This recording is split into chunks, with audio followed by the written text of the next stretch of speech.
Uşaqlar, biz Azərbaycan xalq mahnısı haqqında danışırıq. Deməli, bugünkü dərsimiz Azərbaycan xalq mahnısı mövzusudur. Xalq mahnısı deyəndə biz nəyə nəzərdə tuturuq? Deməli, xalqın dilində xalq arasında yazılmış musiqilərdir, düzdür. Deməli, xalq mahnılarından Şuşanın dağları, Sarıgəlin və bir çox mahnılar demək olar. Deməli, Gülay, sən bu Sarıgəlin haqqında bir məlumatımızı ver. Sarıgəlin Azərbaycan xalq mahnısıdır və xalq musiqisi incilərimizdən biridir. Sarıgəlini tarixi çox qədimdir və keçmiş nəsillərdən götürərək Sarıgəlin mahnısı indiki dövrümüzə gəlib çatmışdır. Əyləş.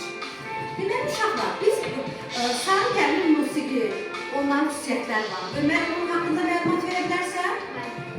Musiqi xüsusiyyətləri 1. Lirik və həzm xarakterlidir. 2.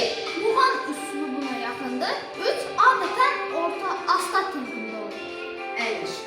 Bəli, deməli, bizim musiqi demək olar ki, muğam üslubundadır. Yəni ki, biz Sarıgəlini oxuyanda istər-istəməz görürsən ki, muğam yada düşür. Düzdür uşaqlar?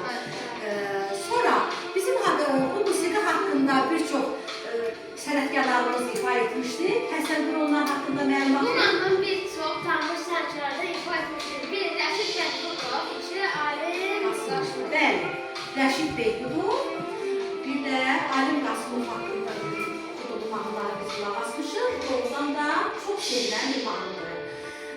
Və sonra Sarıgəlin haqqında lütfən bir məlumatınızı ver yenə. Sarıgəl bu gündən sevilərək ifa olunur və Azərbaycanın musiqi mədəniyyəti dəyərli nümunələrindən biridir.